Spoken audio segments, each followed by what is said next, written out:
Ladies and gentlemen, boys and girls, hello. Hopefully, fingers crossed, you're actually all hearing me and everything is fine for the start of Affairs of the State, Episode 3. I'm your host, JoRo, and of course we have David, Jeff, and Munk joining me for today's broadcast.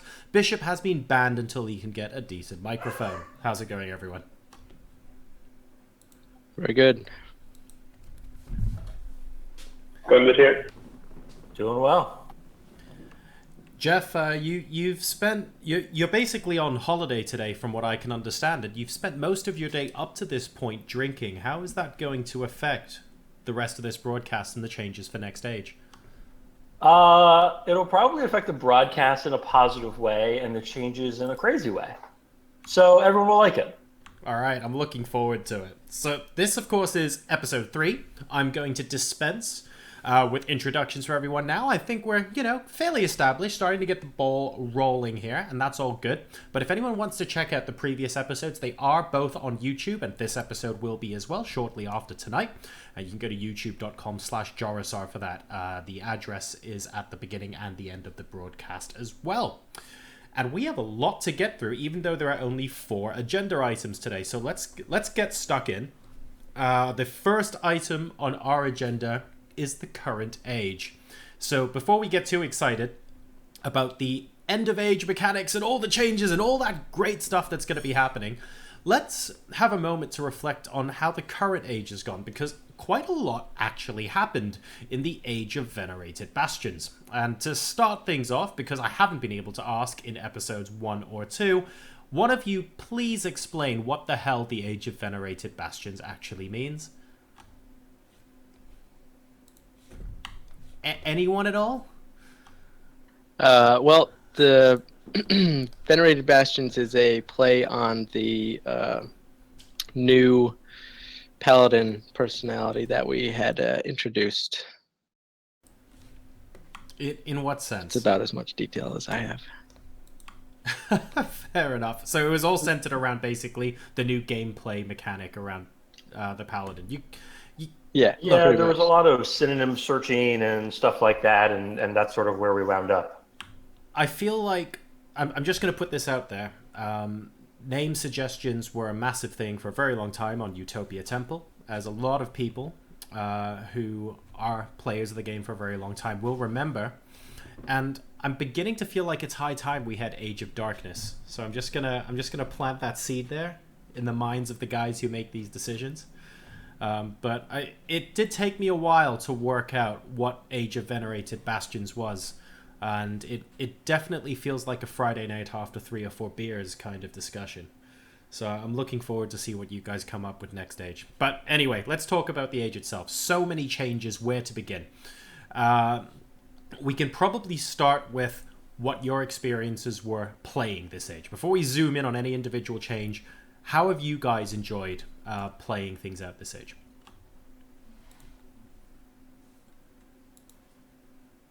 I had a pretty fun, quiet Age. I think my kingdom went 3-5 or something like that. 8 wars. Won a couple wars, fought a couple wars.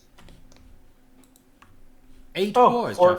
No, 4 of 6. 4 of 6. Right, 6 wars. Okay. Good. Oh wow, nice. And Monk, whereabouts were you playing, or what were you playing rather? Well, as people who play with me know, I always play a fairy, so I played that, obviously. And so I wanted to test out the new Paladin, and of course quickly realized that it needed changes to become more interesting, and also that I wasn't active enough to ever cast things on others, let alone myself. So it was fun. I mean, I ended up being biggest for every war, so that's awesome, and I like that, and I just hit for acres instead of doing what people told me to do, so that was awesome. And basically had a good time. Fair enough. Maybe we can entice you to go Dryad next stage, Monk. Yeah, maybe. Maybe.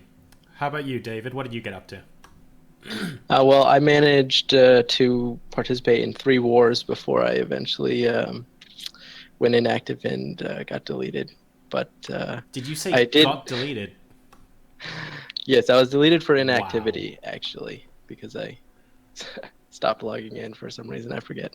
But I was a Dryad Paladin, and similar to what Monk said. Between wars, I explored as much as I could, got huge, and then just got beat on to start every next war. But I was able to cast some spells on my kingdom mates. Part of the side effect from growing big, I, had like 80% guilds, and when I got beat down, I just had a great WPA, and I could, help out. It wasn't just me randoming you half the time, was it? No, I got. I actually didn't. I never got randomed while we were out of war. I just got destroyed Really? while we were in war. Yeah, That seems odd if you got huge, but well done for staying out of the spotlight, if you will.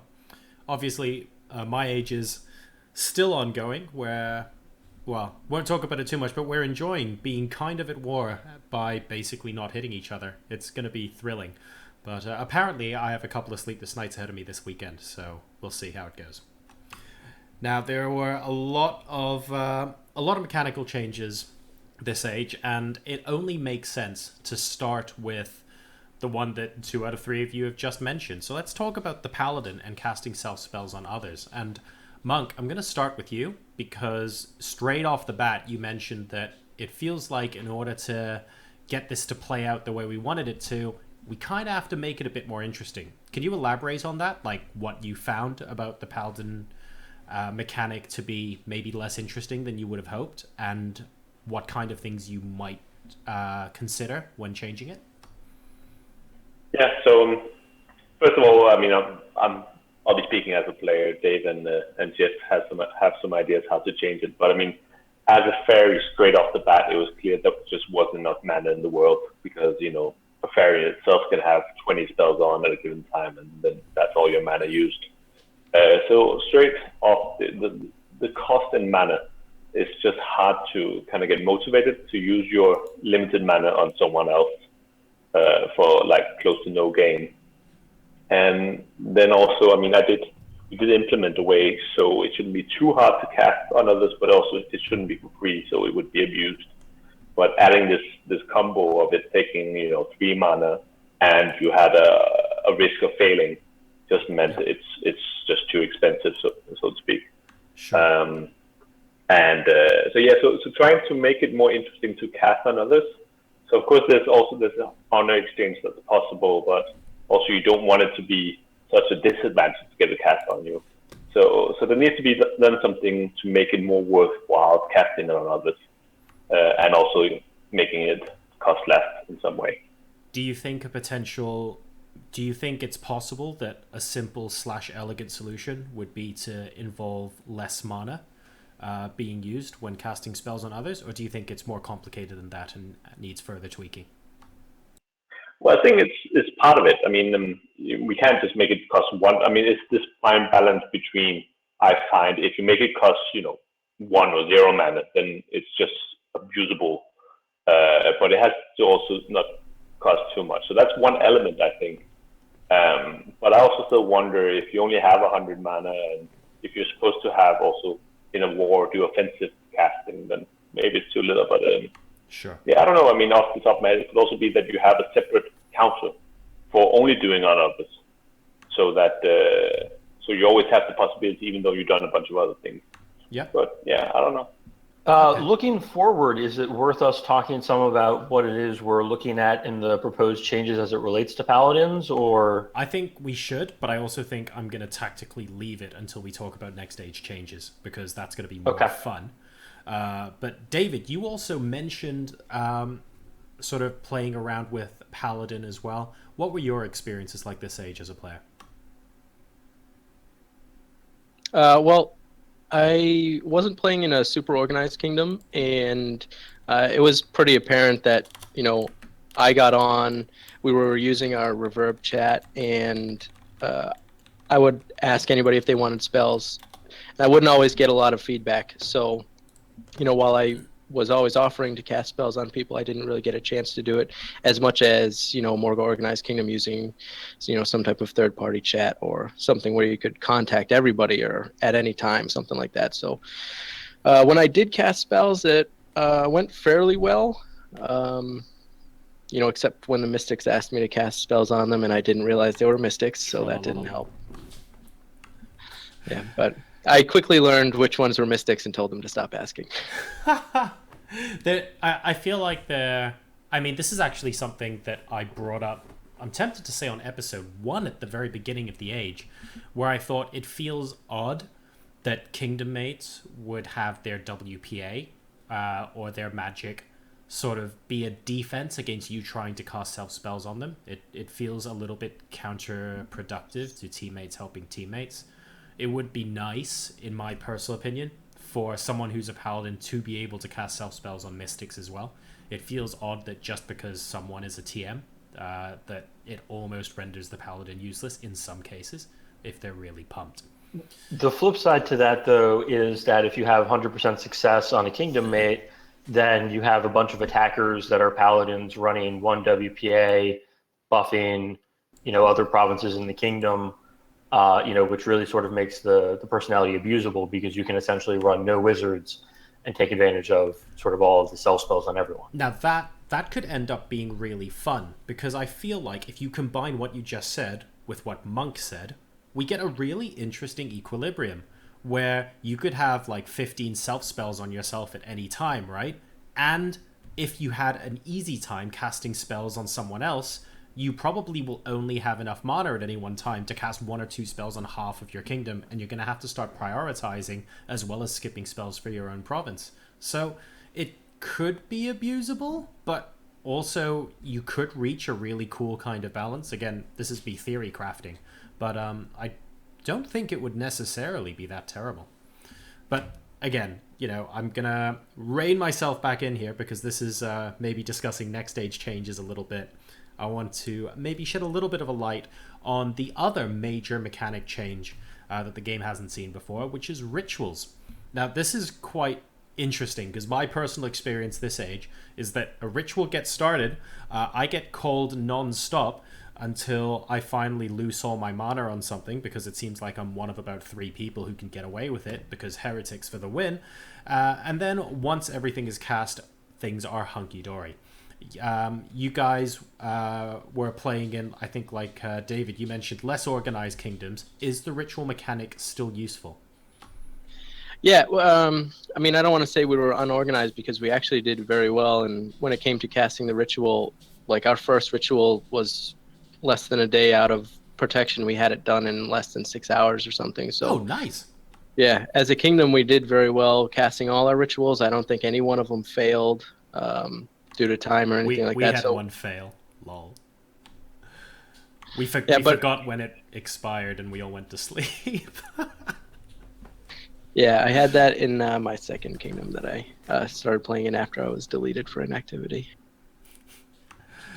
Jeff, your experience playing with rituals this age? My experience in a 22 province kingdom was that there was not much issue getting rituals up. We wound up using Onslaught and Barrier sort of interchangeably depending on the conflict. Onslaught to sort of help break kingdoms that were a little tankier, and Barrier sort of otherwise to help our top grow away. We didn't make much use of Affluent. I think Affluent generally was not used much across the server. Obviously, the top sort of overused Barrier compared to some of the other rituals. But generally across the server, we saw a pretty decent distribution of at least Onslaught and Barrier. Okay. And Monk, were you playing around with it much at all? Yeah, I mean, for my point, because I wasn't that active, I just noticed that the kingdom casted, and it was a nice thing to have.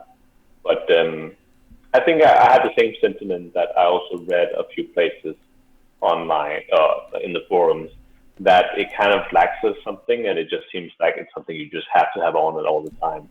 So it definitely needs to have some more features, which it will. Yeah, it's an interesting dynamic, because if you get the kingdom organized enough that you can all commit the mana and the runes to cast a ritual, you should be rewarded for doing so. That's the idea. It gives you a little bit of a boost. But obviously, with anything that gives you a bit of a boost, if it's possible to have it on all the time, then you absolutely get to... It kind of becomes mandatory as soon as you try and play competitively. So something maybe to discuss a little bit later on as well. I think I have one last thing to discuss before we move on to next stage changes, because I don't want to keep the audience waiting too much. So let's talk about the differences that we made for this age in the way that gains were calculated, how we were moving to a land and a net worth based formula.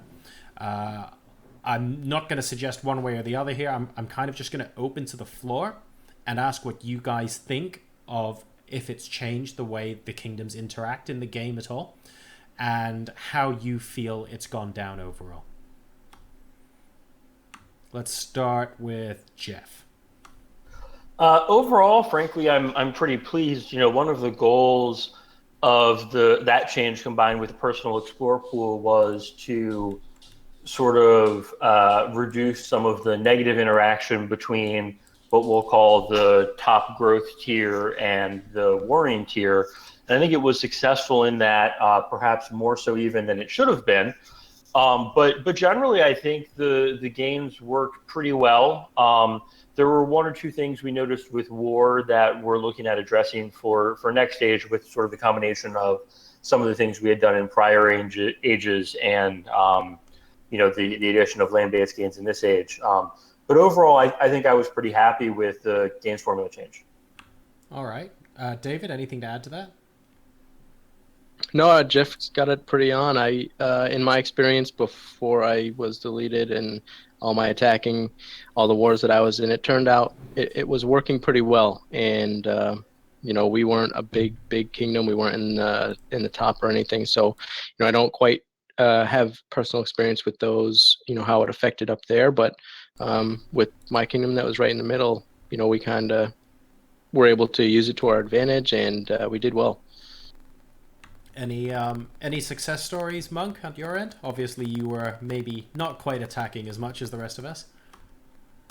Well, actually, because Paladin was neither this or that in terms of being able to land spells, I ended up actually being quite the attacker. And classic fairy paladin attacker that everyone wanted to go this age. But I mean, in the end, I was just bottom feeding, and so that seemed okay. I mean, you could say for these kind of attackers that have quite a high net worth due to them not being up so much, then this change kind of helped me, because then similar size attackers with low net worth, I would get slightly more gains off them. Sure. But I think generally I was attacking in war, and in war you have these minimum gains anyway. So when bottom feeding, you're hitting the minimum gains anyway. So I don't think, for those kind of wars, it had a big effect. I think the main effect and the reason for the man there in war would also be to try to be able to touch the bigger provinces, and I hope that worked. Okay, cool. Well, it sounds like there's broadly positive feedback about the way that the gain system was changed. Obviously, from my point of view, it feels like it's changed the mechanics of how to quote Jeff, the growth tier kingdoms. It feels like it's changed the mechanics of how they interact a lot. It's a lot more difficult, from my point of view, to bottom feed, because I'd say there were maybe 20, and this is empirical evidence, so I don't have numbers to back it up, but I'd say between 30 and 50% of provinces in previous ages I would happily hit onto gain land and feel relatively safe about, suddenly became hang on a second, if they hit me back, I have a lot more to lose here. But it did make us think a lot more as well about how to move that forward. And I actually think, maybe one of you can drop stat bomb me somewhere, I actually think almost as a result of this, we saw more warring between the growth tier kingdoms this age than we probably would have done normally. And it's definitely shaken things up a bit, I feel. So do you I back that up? I have two comments there. The first is that warring is definitely up this age compared to past ages, both in the growth tier and in the warring tier. And I actually think a lot of it has to do with just the proposed war button, more so than perhaps anything else. But I would also say that about a week and a half to 2 weeks ago, because of some of these complaints about difficulties in gaining acres, I went and I looked as if I were a 7,000 acre province who was looking to gain land at that time that was just outside of the top 50 province land.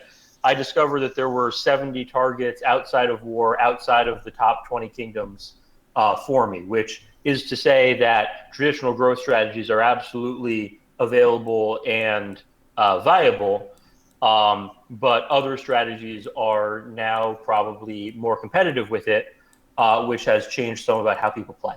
Yeah, I don't think there was... I don't think we particularly noticed there was like a shortage of targets early on in the age or anything like that. I think it was more along the lines of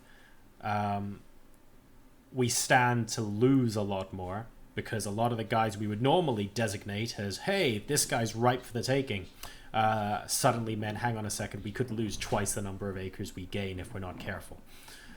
So it was definitely interesting there, but no, you're absolutely right. There was no shortage of targets. In fact, if anything, I think theoretically there were provinces within range of the growth tier kingdoms, like further into the age than there were before. I just want to make the point, top kingdoms to lower kingdoms. I mean, the main effect in changing the amounts being exchanged is what's also still in place, this relative kingdom net worth. So basically, if you are much less of a kingdom net worth, then or much higher, then your gains will be throttled. Because I think the land-based gains, I mean, if you're hitting someone with high net worth, then that's less fruitful, and so on and so forth. So I think that mechanic doesn't really change the top tier that much. Cool. So I think, let me see. Oh, I lied. There was one last thing I wanted to address, and it's a little bit of an easy question because you guys have kind of addressed it on the forums already. It has been noted, although I think there have been ages like this before, but this age is ending, I believe, in either year 10 or year 11. I confess I don't quite remember. I suspect it's year 10. But people have been used to in the past, sort of like year 13, year 14 kind of ages, and I think you guys have signaled the intent to move towards a shorter age length moving forward. David, do you think you can summarize the thinking behind that, and if that logic is going to be here to stay? Yeah, well, we will anticipate ending our ages between 10 and 12 weeks, and the thought process behind that is really that everybody has more fun at the beginning of the ages. Everybody's excited about the changes. You get to interact with your kingdom more, discuss strategy, plan, all those things that you get to do, for the last week of the age during freeze time, and then executing that stuff during the first few weeks of the age. Everybody just, is more excited and has more fun, while they're logging in and doing those things. So our goal and objective with, consistently shortening the age length is to provide that's more fun that you can have in the beginning of the ages. Sure, and you insert like a sense of urgency as well, in the sense that you probably don't want to be pumping for weeks and weeks only to have one or two wars, and if it's a shorter age, definitely. And the advantages of obviously winning a war are quite big with the gains, you want to be able to complete. You want more action in a shorter amount of time. It's quite natural, right? Right, definitely. With the amount of competition that we have, if you let the ages go to 14, 15 weeks, the number one kingdom just plays alone for 2 or 3 weeks. And what's really the fun in that? You get to start over, and there's that intense competition for 6 weeks, 6 or 7 weeks right in the beginning, and then it's really solidifying, where you're going to end up for the last couple weeks of the age. Cool. And I think that just about, unless anyone has anything else, I think that brings me to the end of everything we needed to cover with the current age, which leads to extreme excitement as we start talking about next age changes. Now, before I say anything else, David, are next age's changes public yet? Yes, they were posted about an hour before the broadcast went live. Great, which means there's nothing I can't say. So why don't, let me see. Munk has a grin on his face. So I'm going to pick on him just for fun. Munk, out of all the changes that are going to be happening next age, I want you to tell me the one change that you like the most and the reason for changing it. Ooh, I think that's kind of hard. So the good part is that I haven't really gotten too annoyed by implementing them yet. So there's nothing I'm unhappy with. But I think it's really interesting to touch on the fortified stance, because that is a sleep button for a lot of kingdoms, and nothing happens. I've tried it myself now, being in a less active kingdom, and fortified is just a dull time. So if that can become less dull, then that sounds cool. And what are you changing to make fortified less dull? So the proposed changes is that the gains limit, or the limiting of the gains against the kingdom in fortified is going to be removed, so that you can't use it to hide behind. But it's going to be more of an economical boost, but you still have to protect your land. Okay, so to clarify, any defense bonuses and stuff like that will still be there, but there will be no gains penalty for hitting into a kingdom with that stance. Yeah. Oh, interesting. All right, so that's the first next age change that's on the table at the moment. David, Jeff, whoever wants to hop in, maybe if we give like a broad brush summary of our thinking going into next age and introduce some of the changes for us. Yeah, well, actually, I want to add on to Monk's discussion of fortified for a second. Sure. One of the issues is people constantly talk about lack of targets because people are in fortified, and fortified reduces gains, right? And so one of our goals is to reduce that by sort of removing that protection from fortified. And frankly, fortified was really strong because it both made you fairly safe from attacks while at the same time giving you an economic bonus. So what we've done is we've sort of moved the protection from gains to more of the meter throttling.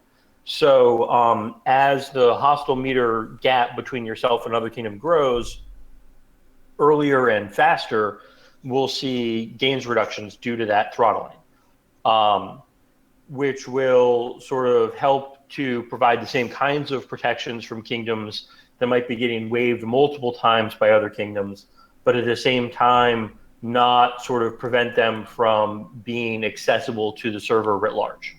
So to be clear, does that mean that the line of thinking is more it offers protection for kingdoms in one-way conflicts where they're getting waived, but not necessarily against individual provinces that attack into a kingdom? The meter throttling, yes, absolutely. Yeah, okay. And that just to reiterate, what Jeff was just saying, that was really most of the intention for what fortified was essentially brought in the beginning, I guess. And Bishop put this best when he was explaining some things before privately, that the purpose for fortified was to provide that protection against kingdoms that were punishing you, and it just turned into this automatic protection for people to pump in. And we wanted to get away from that, pump stance, and with the protection from the server, and provide, players, kingdoms an opportunity to have those economic boosts, but not have the protection from the outside. So you're sacrificing your own gains going out, and, to get that economical boost.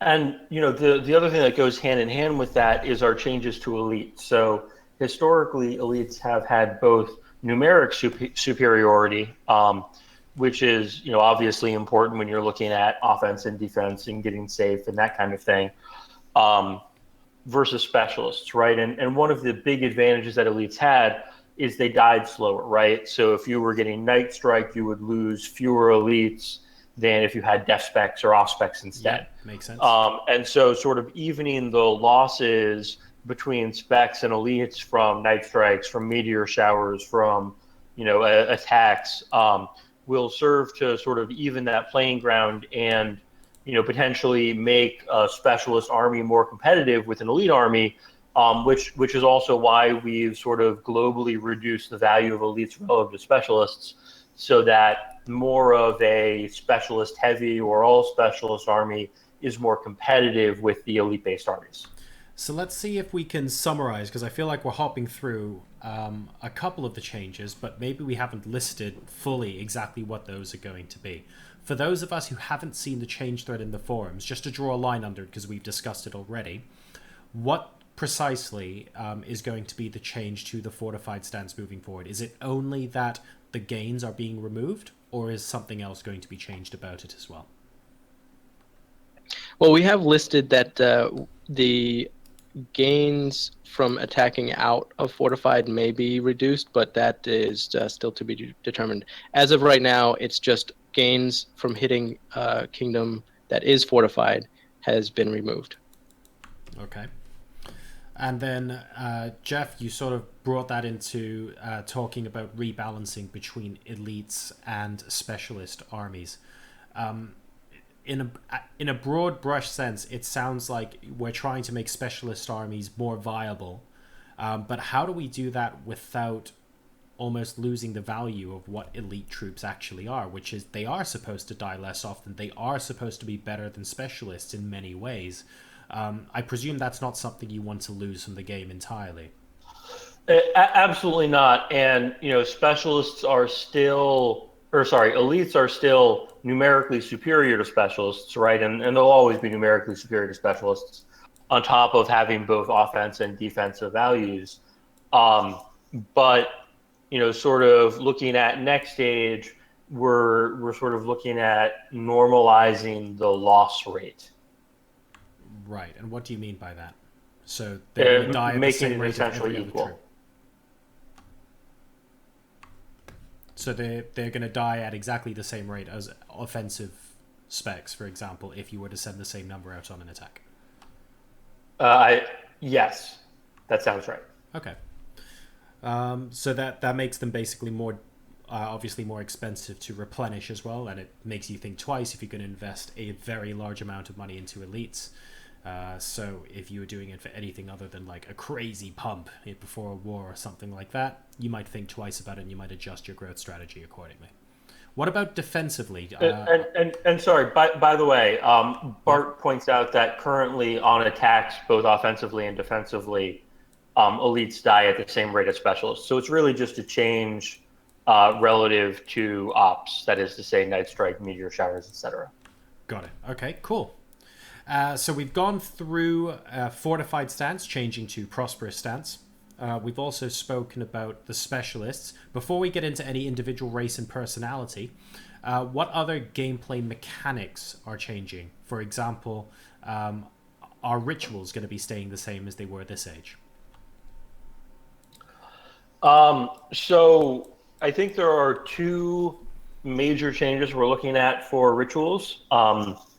The first of those is we've gotten a lot of feedback regarding barrier providing both defense against attacks and ops. So we're looking at splitting barrier into essentially two rituals. One that is more defensive against attacks and one that is more defensive against ops, although the op one might provide both offensive and defensive bonuses. We're not sure about that. Right. And then the second one is because of the underutilization of affluent, we are considering axing that ritual. Okay, so how many are you looking? Wait, so we're axing affluent entirely and keeping everything else but tweaking them? Potentially. Axing affluent, splitting barrier into two, and tweaking them. Okay, and the big change that I sort of had my eye drawn to when the forum post went up, or when I read the changes doc, is that rituals will be destroyable. So talk us through the logic behind why you wanted rituals to become destroyable and how kingdoms will be able to help destroy a ritual next stage. Who wants to hop in on that one? Monk's looking ready. Dave or Monk, you guys want to take it first? Monk's looking ready and muted. This is great. Oh, am I? Oh, there we go. Got him. It's fine. He's back. Okay. Am I back? Okay. So basically the idea is that, you cast a spell to get ritual. And so the idea is that people can then use that kind of feature in an offensive way. So you can choose a target in your opposing kingdom and kind of target that province, and through that province destroy the kingdom's ritual. That being the logic. So kind of like Mystic Vortex, but for the ritual. So there's a few things to consider there, but that's the gist of it. And it's to create this an extra element of trying to balance your mana usage. Are you going to use it to restart your own ritual, or are you going to do it to actively target the opponent? So it kind of gets the same kind of balance that dragons have, that you can use your economy to fund a dragon, or you can use it to make units that might destroy another dragon being sent on to you. Then this could achieve kind of the same. That sounds really interesting. Can you give us an example, either way, of where it would be more beneficial to destroy an enemy kingdom's ritual than invest in creating your own ritual? Have you given any thought to what the decision process is leading up to making that decision? So imagine you are attempting to secure unbreakables, and you're looking at an enemy who's running onslaught, right? Yep. Which gives offensive military efficiency. You might say it's easier for you to focus on destroying that ritual by use of their low WPA attackers than it is to set up a barrier ritual yourself. Okay, yep, makes sense. Oh, that should be quite fun then. It'll be interesting to see how quickly kingdoms pick that up, and obviously the details of that have yet to be worked out. The forum post as well just says we don't actually know yet how ritual destruction is going to take place, but we're taking a look at it at the moment.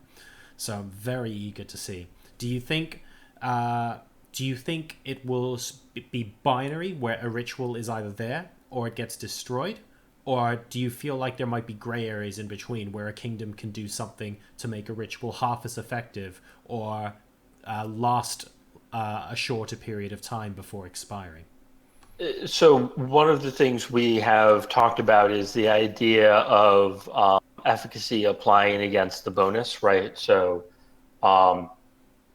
if you're looking at a 100% efficacy to start with from a ritual, then if it takes 100 ops to destroy it, 50 ops would reduce the efficacy to 50% of that. Yep. Sure. Or et cetera. It's also been pointed out that, one of the effective things you could do with rituals is have some provinces focus on destroying it while others focus on setting up your own. So we'll get, I see someone in the chat saying, does that mean we get sabotage ritual? I like that. I like that idea. I don't think there's necessarily a thief off that does it at the moment, but I'm liking the lines of thought there. And there are so many other mechanic and new feature changes before we get into races and personalities, but maybe the last one I want to bring up before I ask you guys to tell me what from the rest you find the most interesting is auto ceasefire. Now this is interesting because in essence I feel like the changes from fortified stance going to prosperous are kind of also overlapping, trying to fix this problem. So, but I'll be eager to hear your opinions on this and how you intend auto ceasefire to be used from next stage onwards.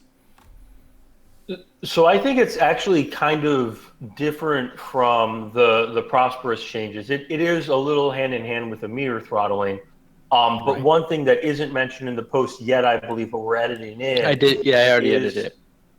Oh, okay. Is that it only works on kingdoms that are within 15 or that are not in war range, which is to say, if there are two kingdoms and one kingdom is smashing another kingdom, and outside of war range, there is an option for the kingdom who is getting raised killed to just force a ceasefire functionally.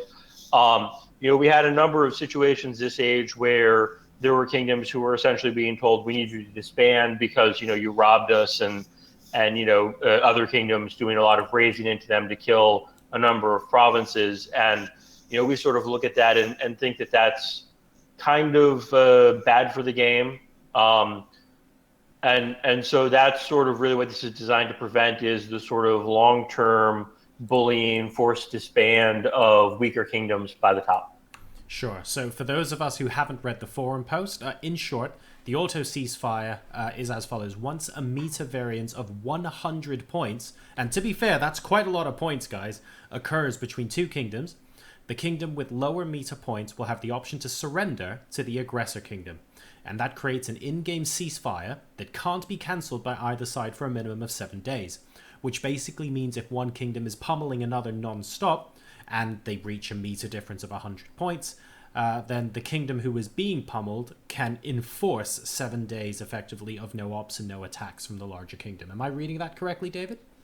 That is correct. There's the one caveat that you missed, that the surrendering kingdom needs to have no attacks into the aggressor kingdom for at least 12 hours. So you can't just, wait till they get 150 meter points and then wave your whole kingdom into them and auto surrender right away, causing the ceasefire.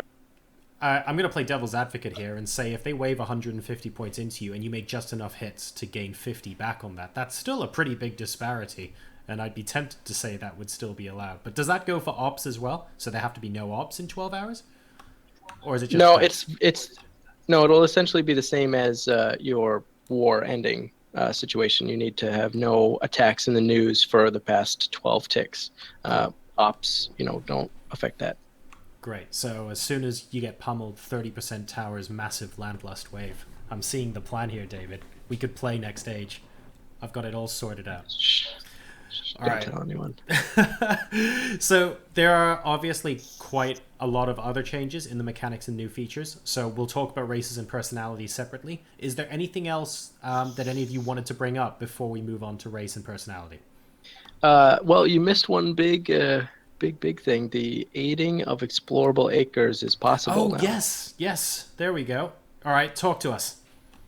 Essentially, the goal here is to provide that destroyed TMs from a war when you're not, 1,000 acres or something like that, and your explorer pool can just get you back up to, a reasonable size. When you're 2,000, 3,000, 4,000 acres across your kingdom, and your TMs are, 4,500 acres, and they get pummeled down to 500 or 600, their explorer pool at best after like a 5 or 6 day war is going to be, 700 to 1,000 acres, which doesn't, help them at all. They're just out of the game for the rest of, the next 2 or 3 weeks while they try to get themselves back into a position. So this aiding of explorable acres, 2/3 of any acre of all the acres that you send to a province will be destroyed, so that you just can't, pump cows to, massive sizes and all that stuff. So we feel that that's a pretty good balance in the ability to feed acres to provinces that need them without making it super abusable. I'm trying to think in the back of my mind how transporting acres actually looks like to a kingdom mate. And I'm desperately trying to translate that into a real world kind of image, the same way that bushels or gold coins or soldiers would. And I'm going to be honest, I'm struggling a little bit unless I go into Studio Ghibli kind of territory. But do you think that's something... Realistically, if 2/3 of the acres get destroyed, regardless of whether you're a 400 acre TM or a 10,000 acre cow, do you think that's good enough to stop the cows from growing further? I do. I mean, look, at the end of the day, that's a strategic question.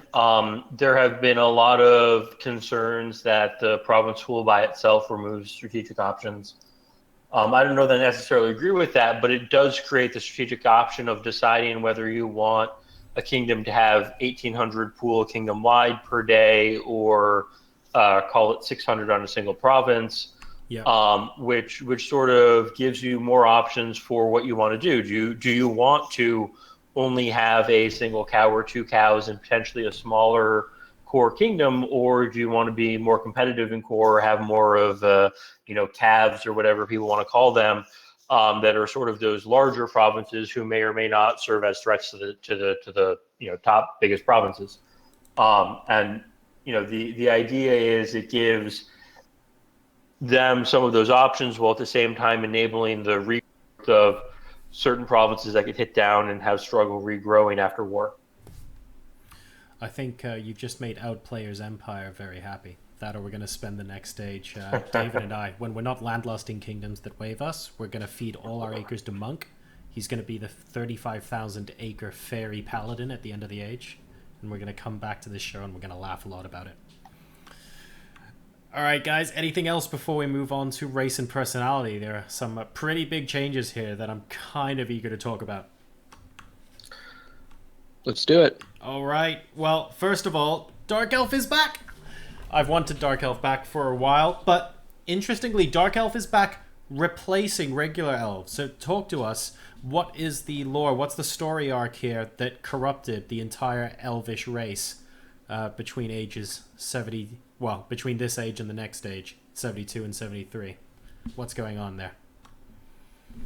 Well, I hinted a little bit in the forum post, but what we're trying to do is accumulate this sort of collection of races to perhaps essentially in the future have some type of large-scale utopian war of good versus evil races. So we're slowly bringing in these evil counterparts of some of the races we have now, and eventually maybe we'll have this fun thing to do in the future with a whole bunch of races. But if the Warcraft movie has taught us anything, it's that there are good orcs and bad orcs, and you can't just paint them all with the same brush. I mean, honestly, like, first of all, would humans be good or bad? I think that would be the most 50-50 question right off the bat, right? That's it's very interesting. I wonder if you could do that with personalities rather than races. Have like maybe the personality would help that. Yeah. From a sort of less. By the way, if anyone's wondering who does the OOP coding, now you know. Sorry, Jeff. Go on. from a less role-playing standpoint, the history of Dark Elves is that they had a lot of the kinds of bonuses that are now in Heretic, which is to say, rune restore, runeless casting, things like that. And so, when we looked at Heretic and sort of decided Heretic was a little bit too strong, it made sense from a lore standpoint to bring Dark Elves back with sort of that historic bonus that had actually been given to Heretic, which is the Rune Restore bonus, and sort of crafting the race around that. Right. And what kind of play style do you feel is going to suit? Do we think it's quite malleable in the same sense that we were targeting the hybrid sort of style for this age? Or do you see it leaning more towards someone who's going to be more of a focused TM? For Dark Elves or broadly? For Dark Elves.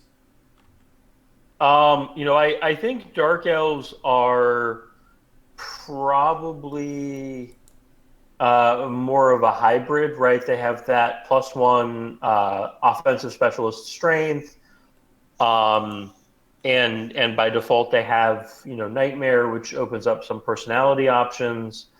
But it could also be a strong, pure Thief Mage. Okay.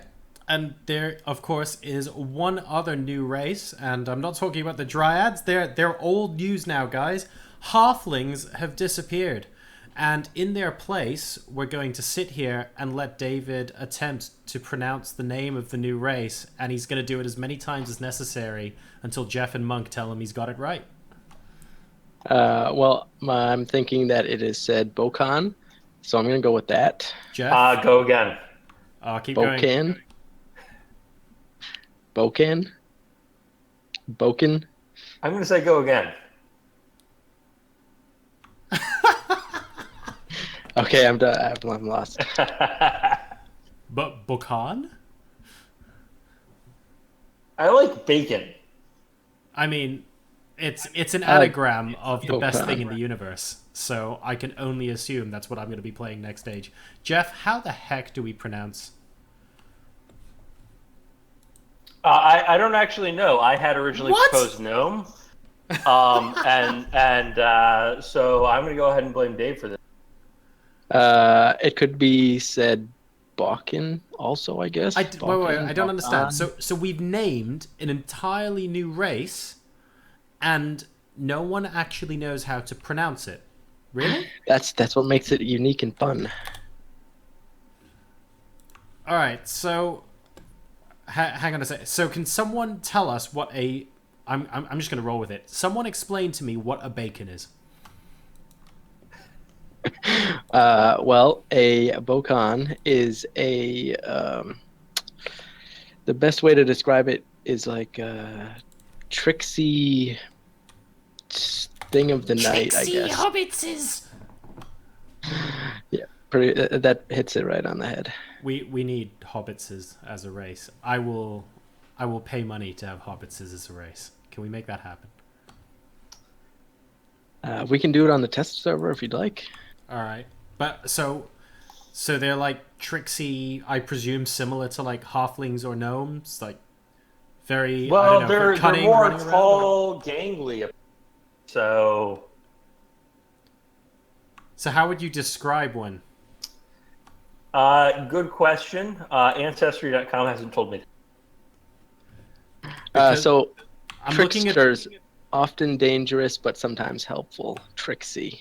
So like, are we thinking similar to imps? Yeah. Okay. Because I've just done a quick search for Bokan, and I think it's a brand of bourbon. So Google Images really isn't helping me very much at the moment, I'm not going to lie. It's making my life particularly miserable right now. But if that's what they end up being, that's cool. And there's an interesting bonus that the Bokans have as well, the Bacons. They ignore watchtowers. Now, is it the obvious? And to be fair, there's like about 3 different interpretations I can think of off the top of my head. What the heck is ignore watchtowers? Well, I'll get to that in a sec. I did actually enlist our guide team, who is, doing an awesome job with the guide and all these other things, especially this in particular. I asked them if they could help come up with a new unique name for this halfling replacement, and they had a lot of good suggestions, but I kind of like this one best, and that's kind of why I didn't know how to pronounce it. It's because it's bacon. Well, we'll see. And was this why replace halfling in particular? What was the thought process behind not adding it, for example, as an additional unique race on its own and having it replace halflings? Well, mainly, and that touches on the ignore watchtowers. We didn't want to have these 2 races that are both, specializing in thievery. That can, one would have the capability of ignoring watchtowers, going in to destroy all the watchtowers of a province, and then have your other super thief that doesn't have the ignore watchtowers ability to, destroy the province. So, we didn't want to see that. So we, remove the one and bring this other one in, have people play that other side where you're still gonna, most likely play some type of thief and take advantage of different mechanics to do what you're, trying to accomplish as you're the thief of the kingdom. So the ignore watchtowers is essentially going to, act as though the province has no watchtowers.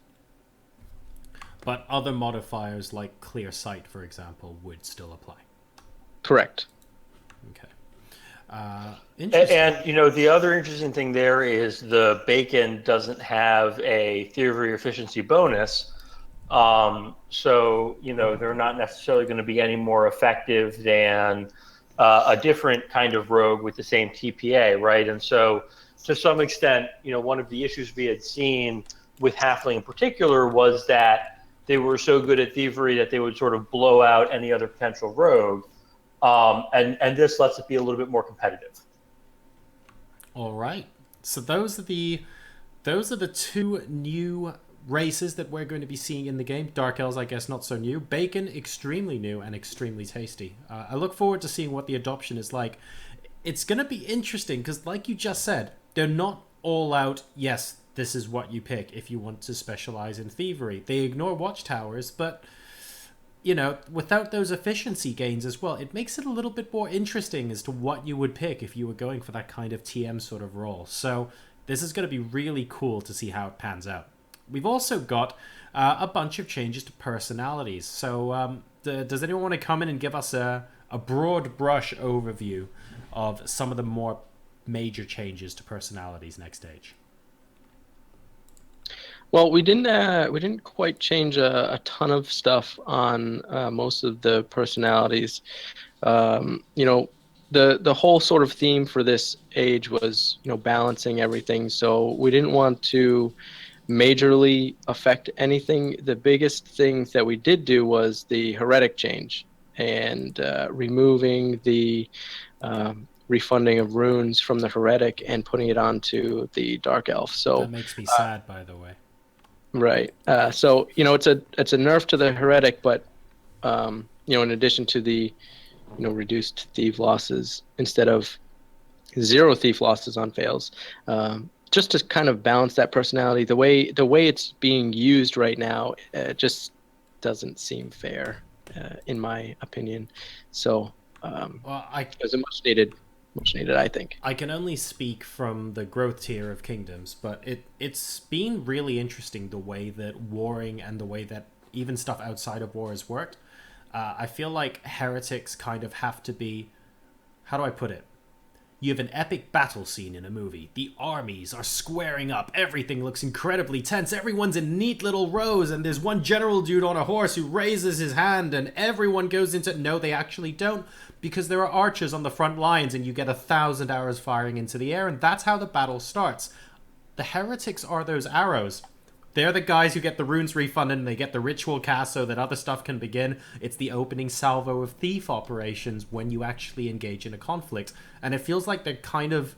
There's a very set role for them in the growth tier, if you know what I mean. It's like all of them logging on at the same time, using the advantages of Heretic to maximum effectiveness, sometimes on a single province, sometimes across a kingdom, as with the ritual.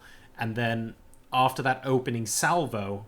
They're still effective, but they kind of fade into the background a little bit. Is that how you see Heretic as having played out this age? It seems like a pretty good description to me. I would say Heretic has a lot of sort of long-term effectiveness. Yeah, well, it's a side effect to that, coming in first and, punishing every, whatever they're looking to do. And they don't, they can sustain really, really well without the wizards dying, without the thieves dying. They just sustain incredibly. So, they can do it as the very first thing to sort of open people up and not hurt themselves, and then they can just continue to do it throughout whatever conflict you're in for however long the conflict goes for. Right. I mean, essentially the issue with Heretic has been the incredible sustain, and that's been the case for a while now, where you could night strike someone. Even if you only had 20 or 30% success, you would do a fair amount of damage over time, and not lose anything because you're a heretic. Whereas moving to a system where you have 50% fewer losses, and maybe you need to also run thief dens instead of just running watchtowers for defense, gets to a place where you can still get to very few losses, but it forces you to be a little bit more space focused on that goal of sustain. I think it's interesting you talk about space focused as well, because I feel like at the sharper end of the net worth chart in particular, almost all of the top kingdoms are running a number of heretics. And what that's meant, now that the age is coming to an end, that I've observed, is that a lot of these kingdoms are just using so much of the space in their province, they're almost negating the, for example, extra effects on population from scientists, which we haven't talked about scientists at all, by the way, because you're going into a conflict and you just do a quick snatch throne on someone and you go, hang on a second, these guys are running 9 thieves per acre. This isn't something you'd normally see on anything but one of Monk's fairies 5 ages ago. This is ridiculous. And it's now a theme that a lot of the heretics later on in the age are seeing crazy numbers like this, and you kind of have to match. It just becomes who has the bigger number. So in that sense, I totally see where you're coming from a space point of view. It's like subtly impacting other areas of the game as well. So that's the changes mainly to the heretic. David, you mentioned that this age was primarily about getting everything balanced. Do you think, is it a case of the way you guys are thinking is that we try and tweak and balance all the races and let the personalities, leave the personalities for later? Or is it your opinion that if you get the races spot on, that actually the personalities are pretty much fine as they are? The races are where all of the big major portions of your stats come from, and the personalities are really just supposed to enhance, all that other stuff. Granted, you can, your stats get adjusted quite a bit from the personalities. So, there was some slight adjustments, but for the most part, the personalities are supposed to give you that bonus to whatever, area you want to focus on. And as long as it's not broken, like Heretic was, it should be fairly I balanced. liked it. Wasn't that broken, honest. I'm sure. I'm actually surprised there, aren't more in general on the server. So, yeah, I must admit, my time playing Heretic was delicious, and I will remember it. Not necessarily for all of the right reasons, but at least I got to abuse it while it lasted. Is there anything else we want to talk about with next stage's changes? Maybe from the point of view of how you think the age is going to pan out with kingdoms interacting with each other as a result of these changes. Do you guys have any ideas in your heads about how you want to see the age pan out and behavior that you want to encourage more of in the kingdom populace? So I actually want to circle back to sort of where we started early on, which is paladins. Okay. I think this age there were a fair number of people who ran paladins, and we discovered there were some issues with paladin that we sort of covered earlier in this conversation. And so, I think there are a couple of major things we're doing to make paladins more effective for next stage, because we want to bring them to sort of the same tier as some of the other personalities. And specifically, those are giving them a fairly high innate success rate for spells. Sure. Earlier, I talked some about the difficulty with a guaranteed success. If you had low WPA and you were casting on a mystic, but the aim is to get it to a point where, in that situation, coin flip or something like that, rather than sort of whatever the base chance of succeeding any spell is. And if you have good WPA, getting up to that 100% success. So we've made that change to start with for Paladins, so that even if you're at a WPA disadvantage, you have a good chance of getting the spell through, along with sort of increasing their spell durations. And then we're also going to go ahead and decrease their mana cost for cell spells on others to 2 from 3. Reducing that spell cost to be in line with hostile spell costs for offensive casting should make it a little more effective to run more paladins in your kingdom and get benefit from them. Oh, I like this. I'm going to interrupt with a suggestion from the chat. How about for paladins, making spells cast on your kingdom mates not result in wizards blowing up on fails? That sounds kind of cute. That's an interesting idea. That's probably in line with the direction we're thinking. The question is whether paladins need something on top of sort of that high base success and the lower mana costs. Okay, well, definitely something to keep in mind. Yeah, and absolutely, it would be good if someone posted that in the question thread, just so that we see it again. And I'll reply immediately afterwards with a GIF of Monk's reaction. Perfect, love it. And then the second thing is this age we introduced Dryad as a new race, aiming to sort of be that high offense attacker. But as we mentioned in the first of these. We intentionally designed it to not have a ton more on than sort of an orc warrior would have. And so next stage, as we looked at sort of reducing the value of some of the offenses, we've sort of aimed to make Dryad come into its own as really a high offense attacker with some pretty significant drawbacks as well. And so, we're sort of trying to make sure that new races aren't overpowered, and sort of bring them in line with where they had been. So I can't believe I hadn't noticed this before, and this isn't what I'm about to say, but obviously with the plus 25% attack time and quick feet, it makes Dryad a lot more of a we should seriously consider using this for certain attacking scenarios kind of race. Here's the bit I don't get that I'm going to roast all three of you for. Look, war horses are 4-0 for dryads.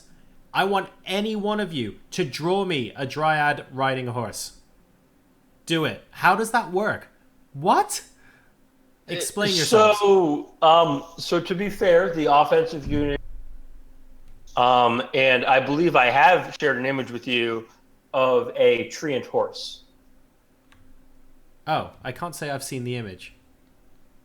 Is it hand-drawn by you? Because it better be. It is not hand-drawn by me. All right, so what we need for next episode is for you to hand-draw a dryad riding a treant horse, and then we can use it as the image on the countdown screen before the broadcast begins.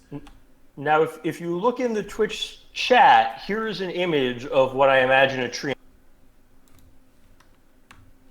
Okay, hang on. I'm going to bring that up on screen for everyone to see. Just a second.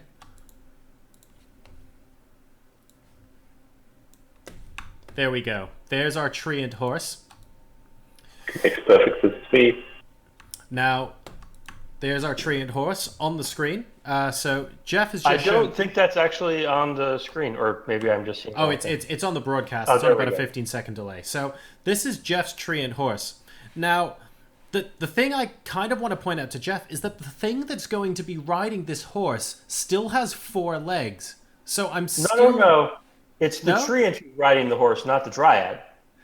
Ah, so you're saying the horse with the treant on it is an entirely Correct. separate unit to the dryad itself. Correct. The dryad is the race, and the treant is the offensive unit within that race.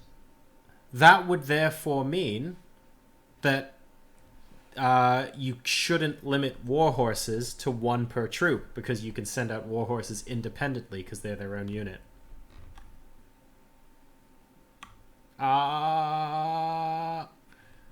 Maybe. I still want a picture of a dryad riding a horse. I don't want Jeff to crush my dreams. Okay, so that makes a little bit more sense. Do you think we'll see, as a result, a reasonable amount of the server taking up dryad next age? Because obviously the adoption this age, I think it's fair to say, like, there were people playing dryad, but maybe fewer than you guys had hoped. Yeah, I'd say that's a fair assessment.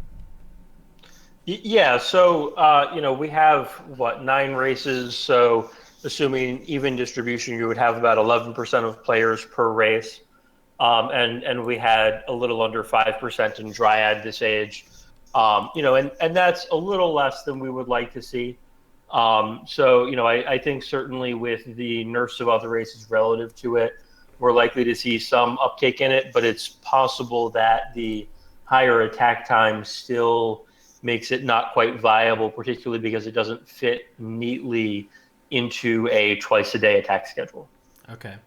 I mean, the other part of that is also it fits a specialized role in Kingdoms. You don't need every attacker to have like the huge bust anything offense, but it fits that certain role, and some Kingdoms want a lot, some Kingdoms want a couple. So our next age is shaping up very nicely. Me and David are going to be playing Dryad Mystics. We're going to be running 50% stables, landlusting everyone who decides to wave us, and then we're going to be feeding all our acres to Munk, who's going to province crown. So we've kind of worked it all out. I think this is like all 10 weeks just set right there. What else have we got? So we've gone through our races, we've gone through our personalities. Is there anything else that anyone wants to talk about at this point for gameplay mechanics next stage that we haven't covered? Because I'm conscious we're going to run a little bit short on time. Gameplay stuff seems pretty good. Cool.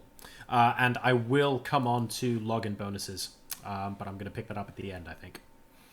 So let's go ahead and take a look at new features. So this is something that we have discussed on both of our previous shows, actually. We were talking about gold status, for example, as well as various other things. But what new features are we going to see introduced for the start of next stage? Or will they not be ready for the start of next stage? Talk us through, I guess, the conclusion of some of the conversations that we've previously had.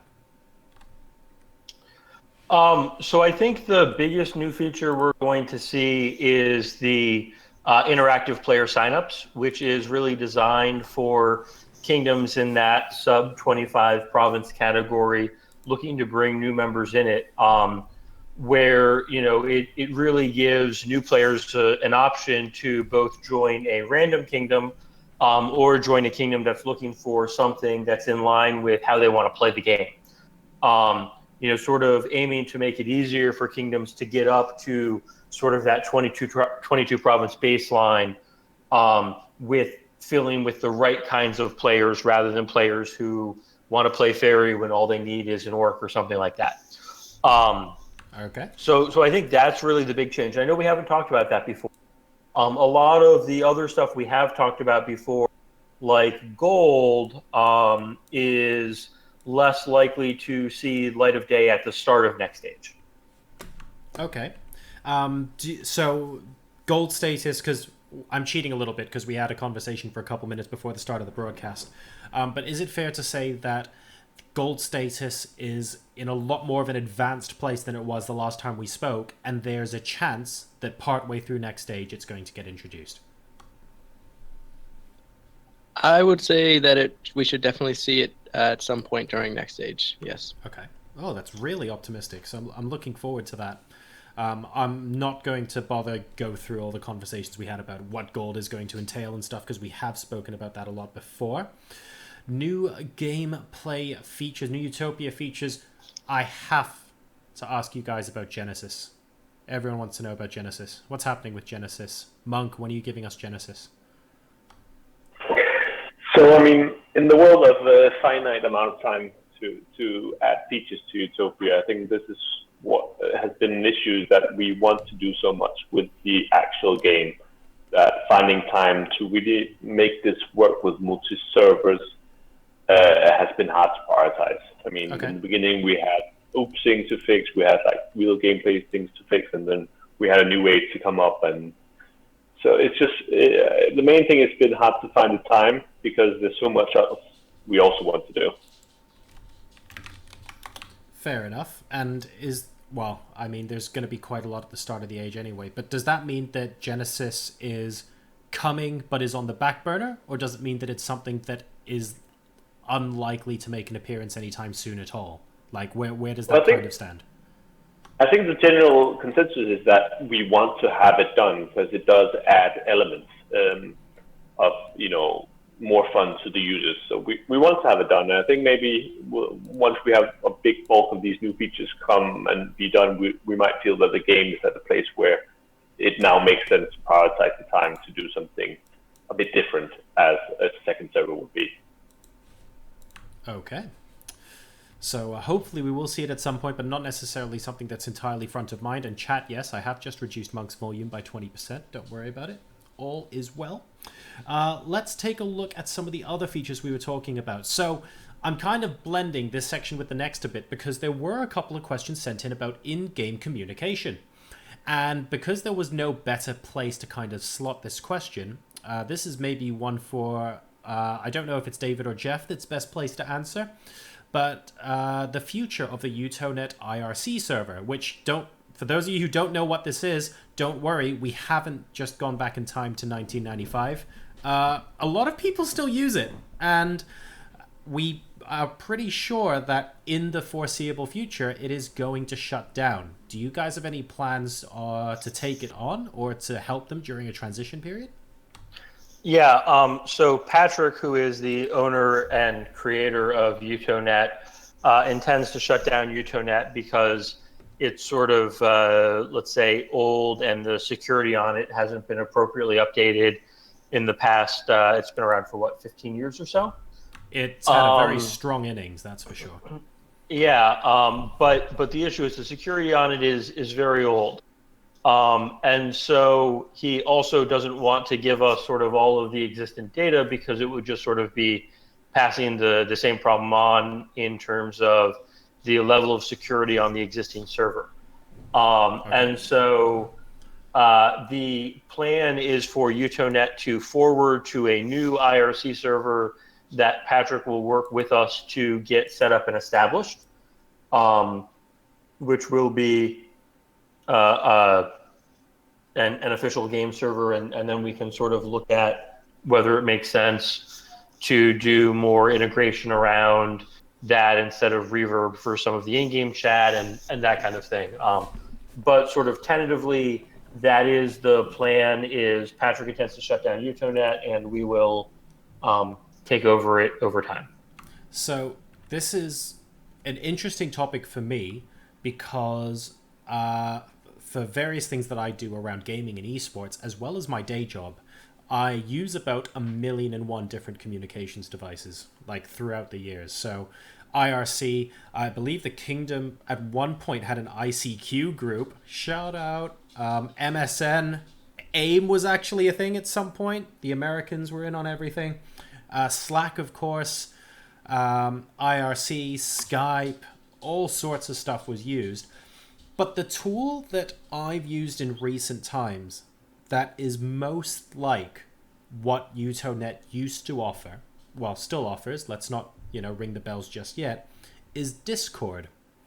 And I'm wondering, has Discord been touted as a potential community tool for Utopia? Because it does an awful lot of the things that the current Utonet server does, and it's pretty much the new kid on the block with quite a lot of adoption in the gaming community.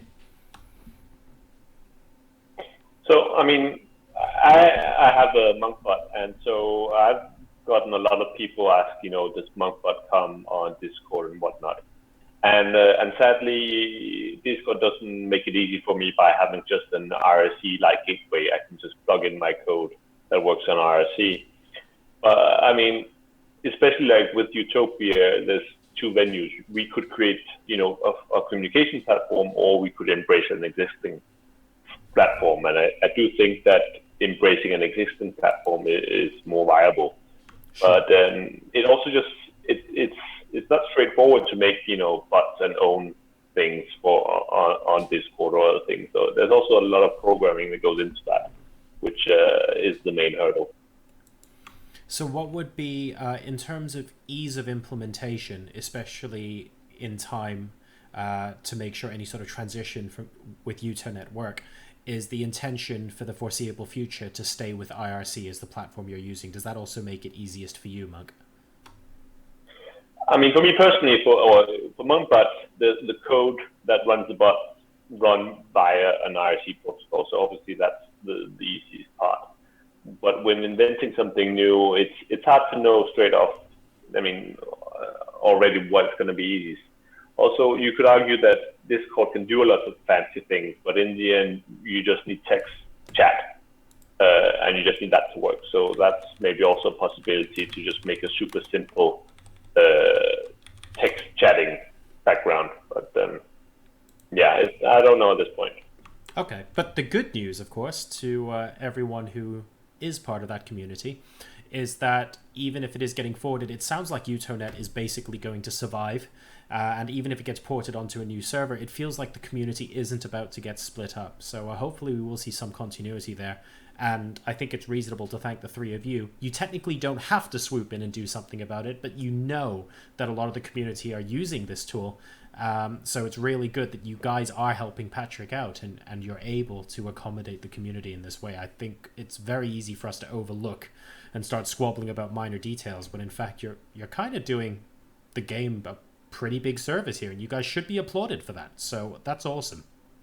And the other thing I'll add is we through what the rules are relative to the server and what we would expect to enforce. I mean, the struggle is, things like language and things like that get enforced in game. I don't know that we want to be responsible for enforcing that on a server where, there are thousands of people that are chatting sort of across channels and private messages, et cetera. And so we need to think through some of that. And when the final resolution for all of this gets announced, we'll have determined all of that. Sure. Okay. So let me see. Are there any potential new features on the block or stuff that we haven't covered yet that we want to talk about now before we move on to questions from the community? No, I think we've done a pretty good job. Excellent. So we're running a little bit behind schedule, and we have a fair number of questions actually via the forums and via the chat earlier that I'm going to ask. I haven't written everybody's name down that have asked these questions, but thank you in advance for submitting them. If you're wondering where to submit your own for the next episode, you can go to utopia-game.com, click the link through to the forums, and in Utopia Talk you will see the relevant thread for Affairs of the State, where we have been collecting your questions and banning a couple of people in the process. So let's take a look at a couple of the simpler questions to answer. One that I thought was actually, let's put it this way. It's a really good time-saving idea that I like, and it also results in hilarious stories of people doing horrible things. We currently have a maximum button for training our army. Why isn't there a maximum button for releasing it?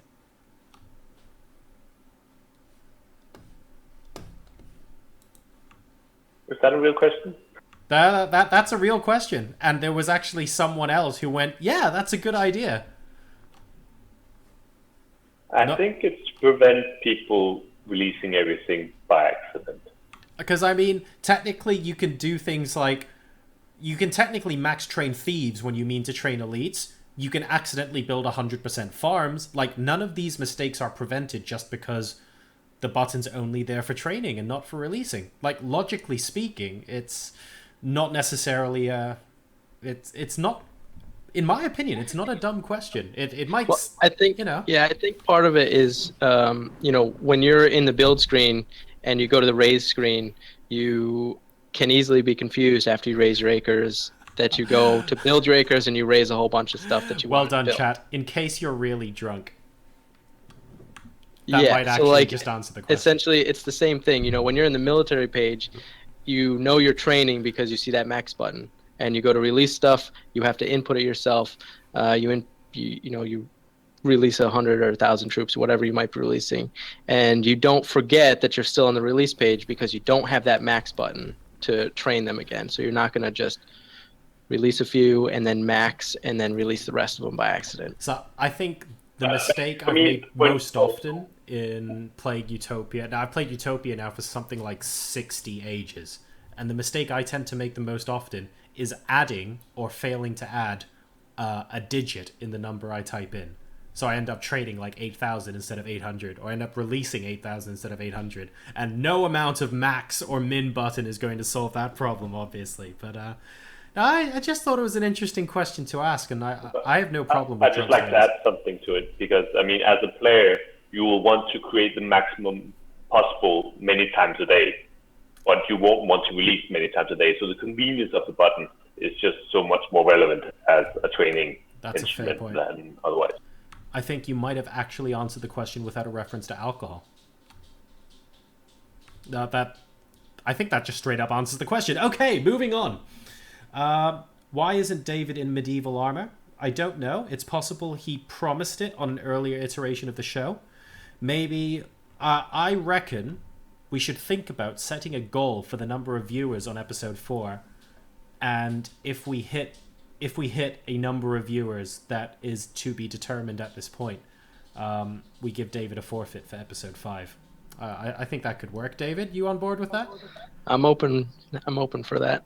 Either David will dress up, or Monk will recite lines from Schwarzenegger movies, or I don't know what Jeff's forfeit would be, or what mine would be, but I'm sure we can take suggestions. So answers on a postcard, leave it in the comments on the YouTube video if you're watching this in the VOD afterwards, and we'll sift through them for the next show. We've spoken about Genesis. Kalia from the forum says, what are the plans at the moment for developing communication tools in-game? We've half touched on that already. It obviously makes sense for Utopia to embrace an existing platform. So we've spoke about IRC. But in-game, for example, what features can we add or will we be adding in the future to make communication, just between people who only talk on Utopia, that much more easy or enjoyable?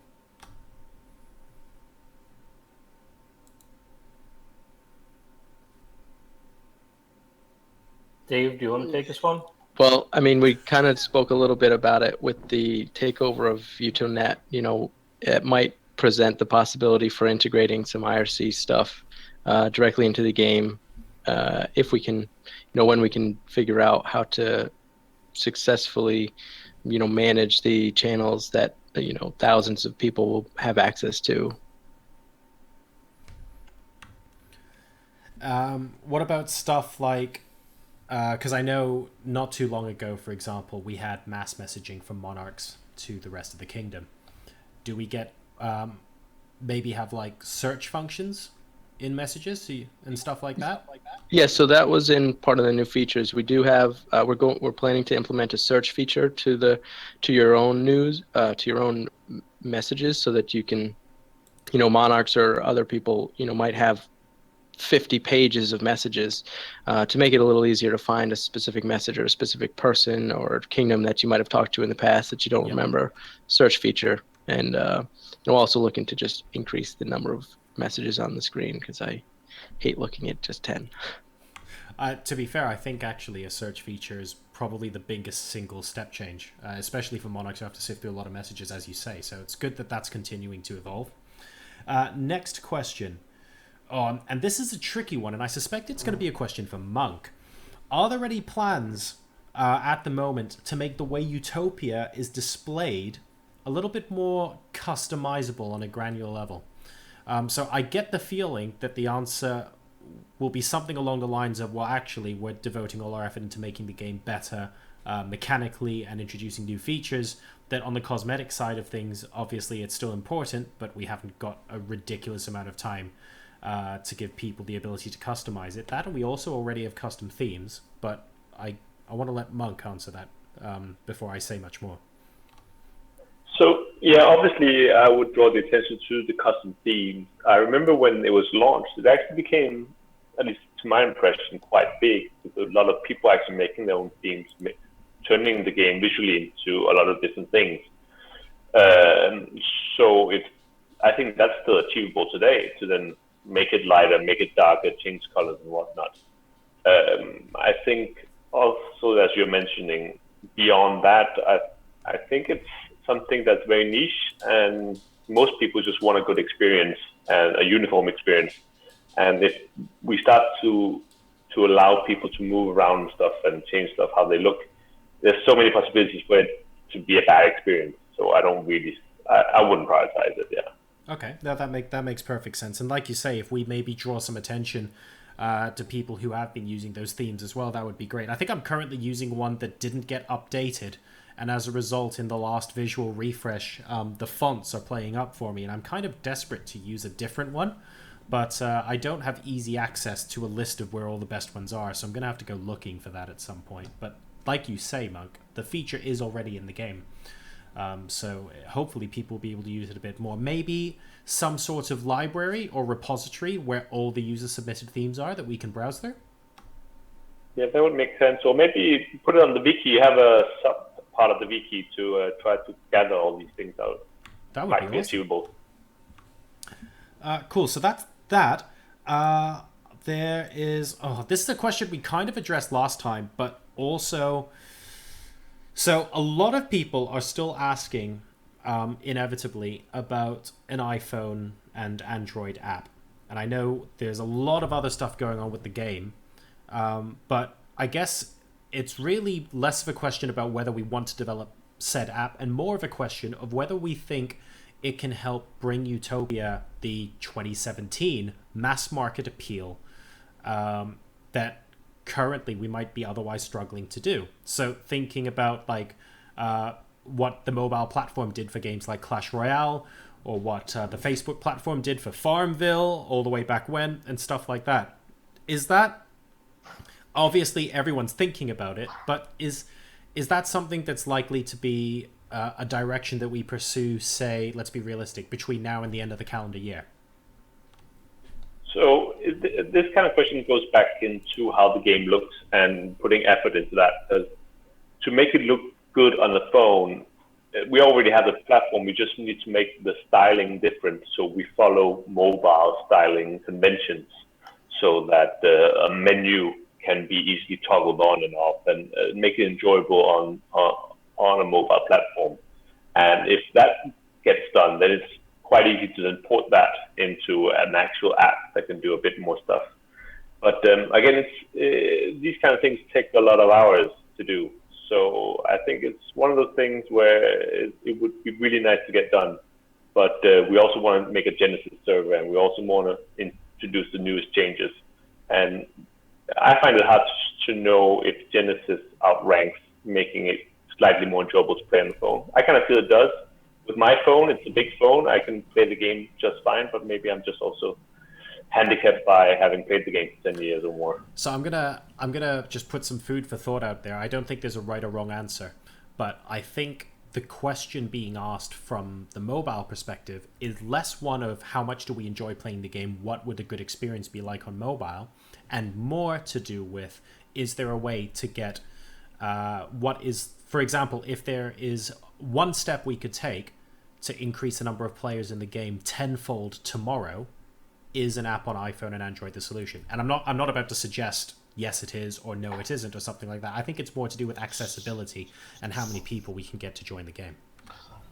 So, I mean, ultimately adding official iPhone and Android app instead of would do something maybe to increase player base, but not a ton. I mean, right now the existing unofficial apps are pretty fully featured, aside from not allowing new player sign up. But it's not like there are a lot of people who are trying to sign up and can't because of the app. And yeah, I mean, people make a good point that the mobile app isn't perfect by any means. The unofficial one. But I don't think being on the App Store is going to really significantly add a ton of players. If the goal is purely to increase the player base, I feel like that money would probably be better spent on advertising Utopia on Facebook or Google or things like that. I can help with that. And by the way, we're talking about the app, not the web experience. I haven't used the app for an age or so, but it was pretty useful the last time I used it. Okay. Well, I've got one or two more questions left here before we wrap things up. This one is a little bit out there, but it's an idea, and I stress idea, that I actually really like. I don't know if you would do this overall for the growth tier kingdoms, or maybe limit it to the warring tier, or how you would implement it. Is there any sort of merit to a post-age, or maybe, it would have to be post-age, just some sort of post-age playoff system? So imagine a scenario where the reward for being one of the top 10 warring kingdoms is you get 7 days on effectively a Genesis server. Everyone's on 400 acres. There are no relations, and it's just the largest kingdom at the end of 7 days wins or something, and we get to see like a massive free-for-all. Does a playoff system sound appealing at all?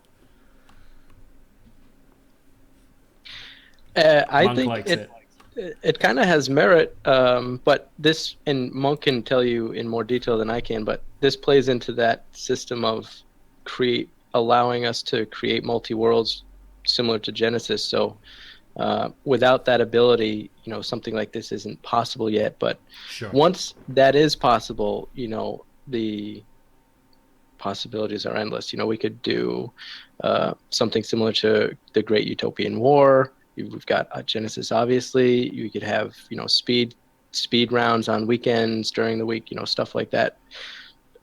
Anything is possible. Dude, can you imagine like an oops where a tick is like 2 minutes, and the chaos that would cause on like a Saturday lunchtime? That would be ridiculous. Actually ridiculous. Sounds fun to me. So in short, yes, we all love the idea. It's definitely one to discuss after we get Genesis up and working and everything looks great. Yeah, I think it would be awesome to be able to, do something like that with the top 5 kingdoms, battling it out. Top 5 land net worth get to go to a server and battle it out, and top 5 warring kingdoms get to battle out, and for a special prize, or something like that. I'm just going to address this question in chat from Zalaris. The biggest problem is if people go on vacation and stuff during this period. No, that's not a big problem. If you spend 10 weeks of your life trying to get yourself into the top 10 so you can play this playoff system, and then you decide to bugger off for the playoffs, I got no sympathy for you. You have to plan your life around Utopia. That's how I've planned the last 10 years of my life, mate. You need to get on the same level. I don't know what you're talking about. And yes, we should live stream it. We should do ticks every 2 minutes and live stream the whole thing. I'm totally up for that. I'll get Munk to commentate with me in his Arnie voice. It'll be great. I like it. I like it already. All right. So we've got one more, and this is a little bit of an open-ended question because the answer to this might well be open and shut. What do you guys think of the mechanics that were introduced, not super new, but relatively recently, to do with allowing people to make shell kingdoms, you know, so that people can actually join the game and play with their friends and stuff like that, maybe old players coming back? Are they working as intended with the current player base size? And do you feel like there might be some experimentation or tweaking that could be done there?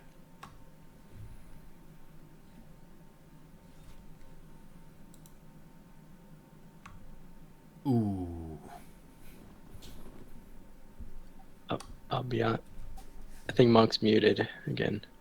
Oh, he was talking. Sorry. I just thought everyone was being quiet. I didn't realize we were all looking at Munk move his jaw. Go for it, mate. Yeah, no, okay, I'm going to try again. So I think it works. It seems to me that from what I've seen, when people come back from the game and say, I have 5 people I want to play together, it works. And I haven't seen the abuse as such. I mean, we had the discussions about can 3-player kingdoms or 5-player kingdoms, you know, have these big explored provinces, and we fixed that. So I think it works. Okay, so well, I think that is actually, I've basically covered off all the questions I wanted to ask, because the last question I had on my list that I'm looking at here is Genesis, which we've now beaten to death. We've beaten to death with a tree and on a horse, so we're definitely not going to go over that again. So given we're running about 15 minutes behind schedule, I think that is actually a good place to end the show. Does anyone have any closing thoughts or stuff that they would like? Shout outs to the community, or maybe things to ask people watching to think about to submit questions for the next episode, besides what David's forfeit should be and how many viewers we should get. What should people be thinking about between now and Affairs of the State episode 4? Or what feedback would you like to hear from people after the age begins? I'm baiting David there with that one. I'm trying really hard. No, I got nothing. Got nothing. Okay. Well, in which case, I'm going to end the show there and still recommend everyone, please submit your drawings of dryads riding a horse, because I still want to see them. If Jeff does submit one of those images to me, it will be the countdown image for the next show. And thank you very much for watching. All that remains for me to do is to thank David, Jeff, and Munk for taking their time and taking a couple of hours plus rehearsals and all the setup time. They've been here for a lot longer than the show's been live, so thank you all for that. And we will see you next time for Affairs of the State episode 4. I'm JoRo. Take care, guys, and we'll see you in a few weeks. Bye.